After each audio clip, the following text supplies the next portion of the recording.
Can you believe that I found this mini wind turbine at Goodwill for just $6? Here's the proof.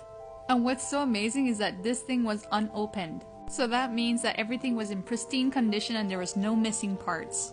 Here we have the rotor blades, some parts for the rotor blade hub, the generator, motor and housing, the nose cone, and some gears and rods. First we're going to start off with the rotor blade hub. You're initially going to want to start with one rotor blade at the top and the other two at 1/3 positions. Also make sure to have the shorter piece of the rotor blade hub pointing upwards. Once you have everything assembled, it should look like this. Now we'll be adding on the nose cone. This will help to isolate and concentrate the air to the blades itself. This is how it will look. Now if you take a closer look at the blades, you're going to notice that they have numbers on them. This is for optimizing the rotor blade angle for the number of rotations per minute. This is the generator, motor, and housing. We're going to make sure to add the bottom of the tower connector so we could be able to add onto the pole. This is what's going to hold the fan blades together and charge batteries. Here's the tower that we're going to be connecting it to, but first we need to add the feet to it. Once the feet are connected, we want to make sure that they're all at a 120-degree angle, as this will prevent it from tilting or falling over. Those circles that you see are for holding down the anchor supports to the ground.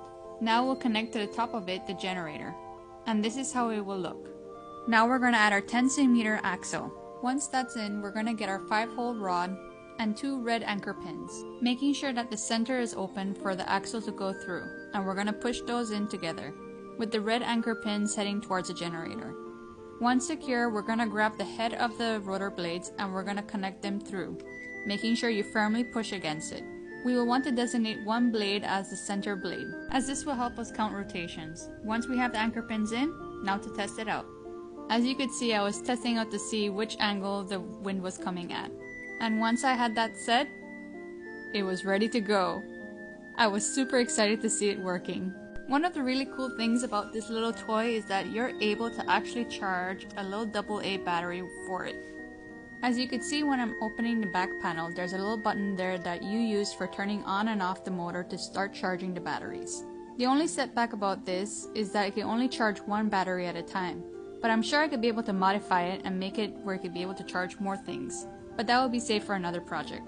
Now only if I could catch some more wind.